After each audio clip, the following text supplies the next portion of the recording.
I look for people that are selfless leaders. We need more selfless leadership in Northwest Indiana. People that want to step up and work together and be inclusive and consider other people's ideas. And take some value in those ideas and understand, try to figure out where this other person comes from, because particularly if they're passionate about it, it might not necessarily be a bad thing. It could be a very good thing. But you have to have the opportunity also to present your ideas in a passionate way and in the right forum and being considerate of each other, and then finding out how to make something happen that you all believe in, or no matter how small or how big the group is. And hopefully we can get an absolute army of people pushing the region forward, because I would like to see this region really consider itself more as a region of opportunity than a region of where you get a free lunch.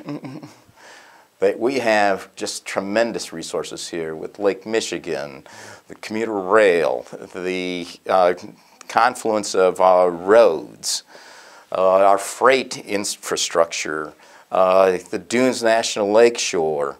I mean, just asset after asset after asset that so many other communities don't have.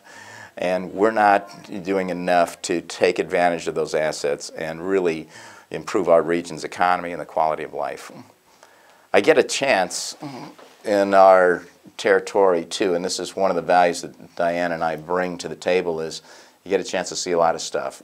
When you're in 30 counties, you can say right away who has the best assets and who is more challenged. And you also get a chance to see different styles of leadership and who's more effective and who's not. So we can do some coaching, we can do some cheering, we can just say, you guys are on your own, you don't need our help. Fine, great, great, great. But if there's somebody that needs some help and they're altruistic in terms of where they're trying to go, and they can get some people behind them, we're in. We are all in. For example, we're big supporters of the Northwest Indiana Forum.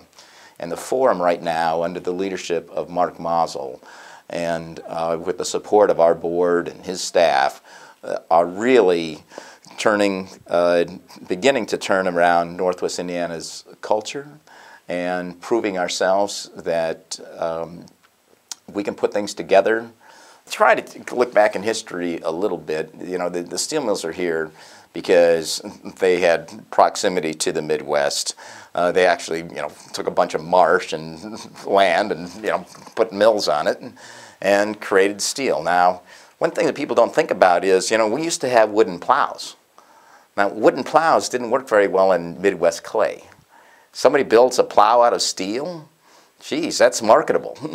And so we started building plows, we started building farm equipment. Now about 25% of our steel goes into making cars. So thank goodness we still have an American car industry here. So, let's say for example, all the automotive jobs went overseas and they weren't buying any of our steel. You might lose 25% of your steel output. Maybe you'd lose 25% at 18,000. Maybe you'd lose 4,000 or 5,000 jobs here. So one of the things that we need to continue to focus on is building better and better and better products, and expect to be able to do that. And let's use our universities like Purdue Calumet, like Purdue North Central, like even Notre Dame or Purdue Lafayette or IU Northwest. I mean, Ivy Tech. I mean, St. Joe College. I mean, we have such great institutions here.